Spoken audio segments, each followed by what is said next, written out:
Bonjour et bienvenue dans cette nouvelle entrevue.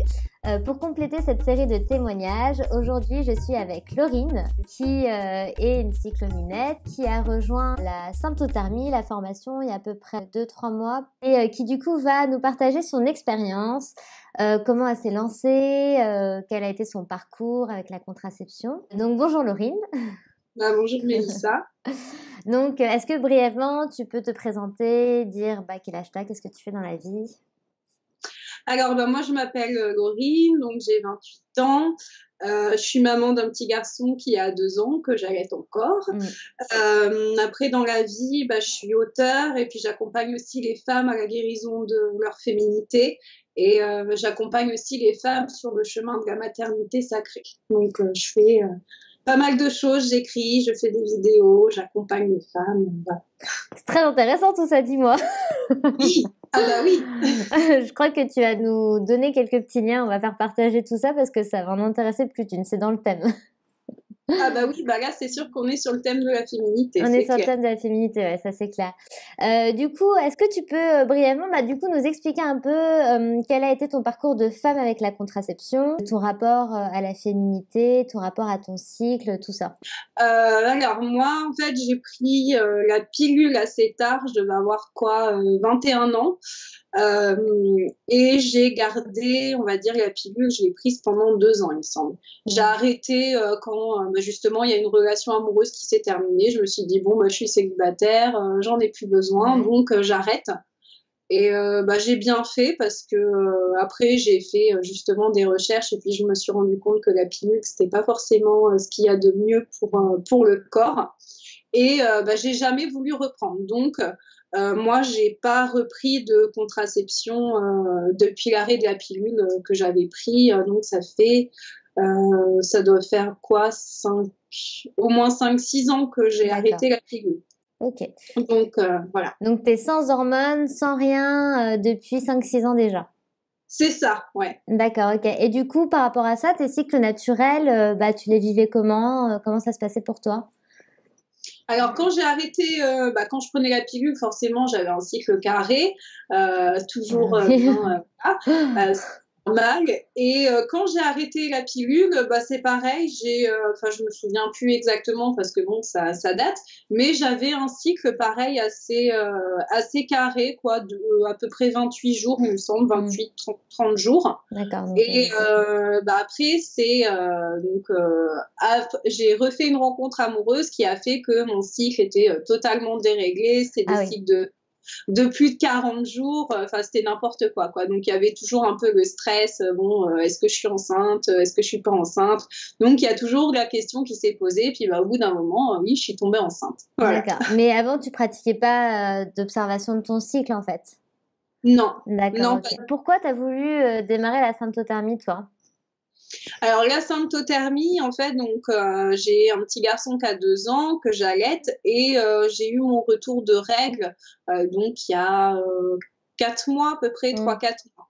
Donc je voulais une méthode de contraception, mais vraiment qui soit naturelle parce que pour moi il était hors de question de reprendre la pilule ou quelque chose comme ça. Je voulais vraiment rien me mettre dans le corps en fait et apprendre à connaître davantage mon corps parce que j'avais déjà fait la démarche il y a quelques mois. Donc une fois que mes règles sont revenues, je me suis dit symptothermie, c'est quelque chose qui revenait souvent. Et puis je me suis dit là c'est le moment de me lancer. Du coup, est-ce que avant de te lancer, tu as eu des appréhensions, des difficultés, des choses qui ont fait que ça a un peu freiné ton démarrage ou tu étais plutôt sereine avec ça? Non, j'avais pas vraiment d'appréhension parce que je me disais c'est quelque chose de naturel, c'est exactement ce que je veux, j'ai envie de connaître plus mon corps, d'apprendre à voir comment il fonctionne, identifier les différentes phases et puis je me suis dit si c'est une formation, on va tout m'apprendre donc j'apprendais pas spécialement quoi. Est-ce que tu peux justement nous parler un peu de tes débuts? Donc là, tu m'avais dit que tu étais à ton 2e cyclogramme. Comment ça s'est passé les débuts pour toi, tes premières observations? Quelle était ton expérience au tout début? Alors moi, au tout début, comme je te disais, enfin quand je commence un truc, j'aime bien m'y mettre tout de suite, quoi. J'aime pas trop traîner, donc je Ouais. me suis tout de suite mise, sans avoir fini de regarder toute la formation et toutes les vidéos, je me suis tout de suite mise à faire mon premier cyclogramme. Donc, bah, pour la prise de température, c'est vrai que j'ai un peu galéré au début parce que je me disais non mais 35 c'est pas assez. Enfin, j'ai commencé buccal, après je suis passée à vaginal. Euh, donc je me suis dit non mais la température elle doit pas être bonne, c'est voilà c'est pas normal. Ouais. Euh, et puis bah en fonction après des vidéos que je regardais, donc t'expliquais bah, que c'était logique que buccal ce soit beaucoup plus des températures beaucoup plus basses que d'autres prises, tout ça. Ouais. Donc je me suis dit bon bah je suis rassurée, ça Ouais. va. Finalement j'ai pas mal fait. Mais donc bah oui, j'ai eu tendance à aller un petit peu vite au début parce que bah, j'étais super excitée, j'avais envie de le faire, j'avais envie de savoir aussi bah, si j'étais fertile, si j'étais pas fertile, comment ça se passait, tout ça. Donc donc voilà un petit peu comment ça s'est passé. Donc j'ai suivi les vidéos, j'ai fait le cyclo rapidement parce que Ouais. je voulais démarrer. Est-ce que tu te rends compte que pour toi c'est plus difficile ou finalement le fait d'avoir un enfant, ça va, t'arrives quand même à gérer parce qu'il y a beaucoup de femmes qui veulent se lancer mais comme elles ont un enfant en bas âge, elles ont justement l'impression que ça va être trop compliqué à gérer les deux en même temps. Toi, ça va, t'arrives à gérer les deux? Alors non, il n'y a rien du tout de compliqué. Enfin, c'est comme quand, enfin, pour tout, de toute façon, quand on a un bébé, bah, c'est une question d'organisation.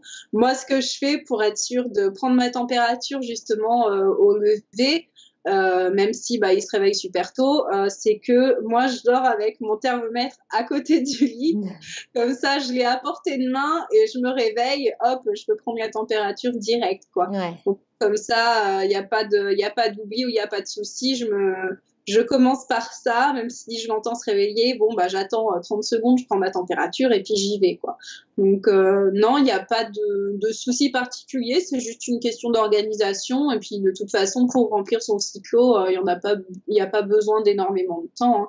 Non. Ça, Ouais, c'est ça ça. prend quoi, une minute, même pas. Et C'est non, ça. pour moi, ça n'a pas posé de problème, quoi. Très bien.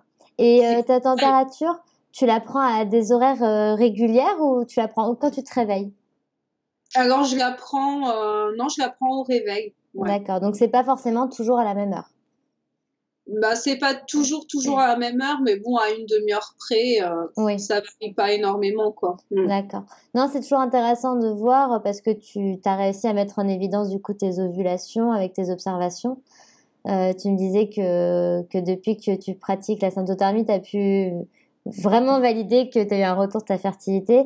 Et du Ouais. coup, voilà, même si tu prends pas exactement à la même heure tous les matins et que tu as un bébé qui te réveille tous les matins, tu peux quand même prendre tes températures et puis mettre en évidence bah, cette ovulation, quoi.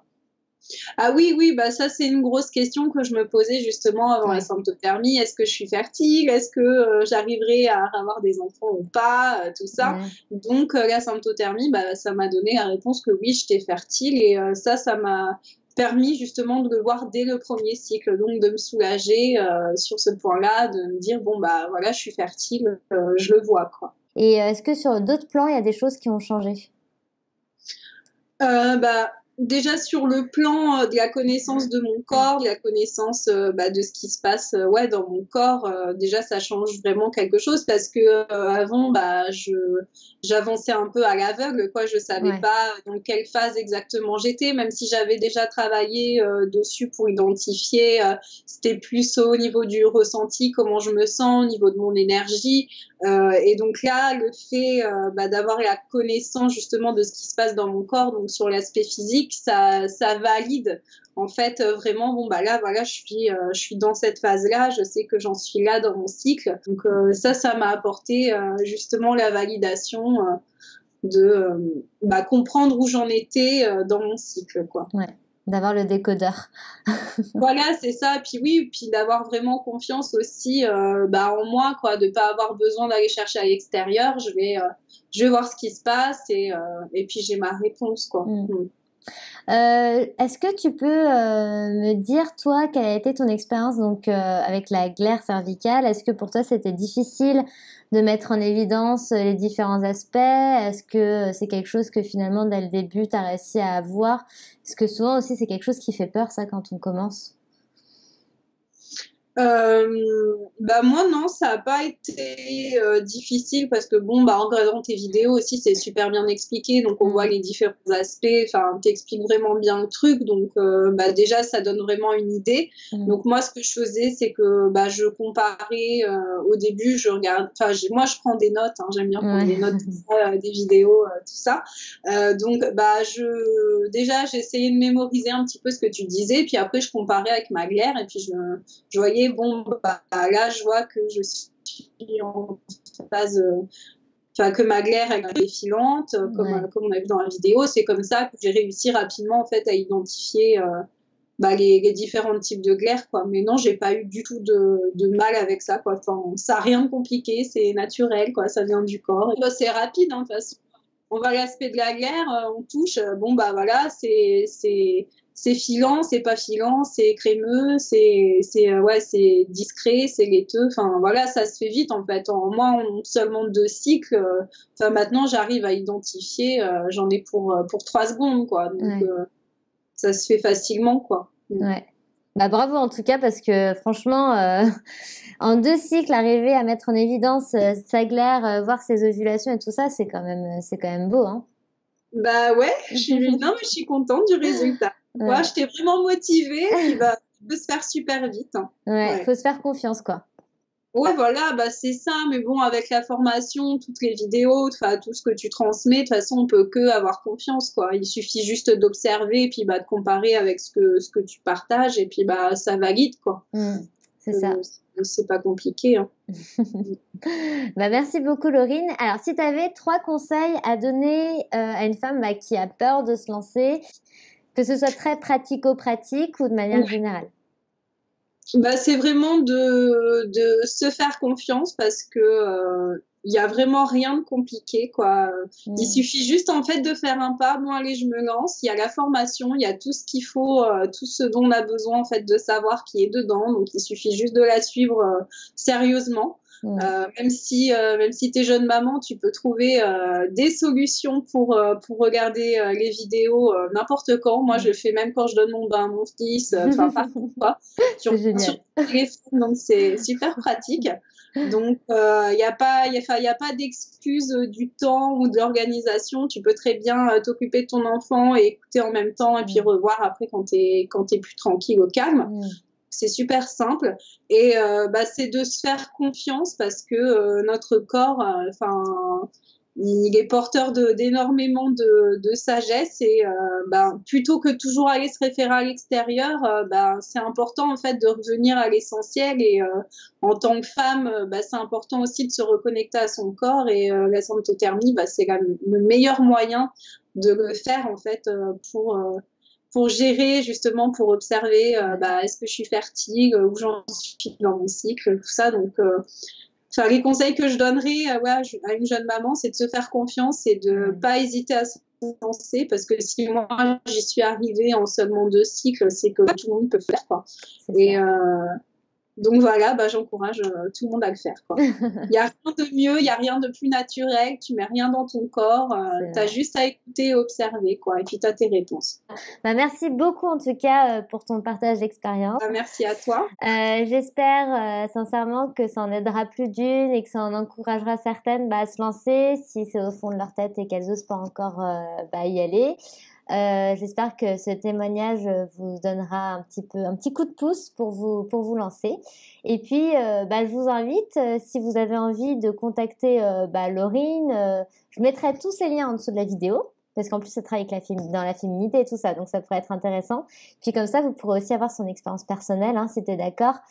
C'est toujours intéressant de partager notre expérience, et surtout de s'entourer de femmes qui sont dans la même démarche que nous pour nous soulager et pour vivre ça et se transmettre un peu plein de petits conseils entre nous, quoi. Je vous souhaite à toutes et à tous une très très belle journée, et je vous dis à très bientôt. Ciao.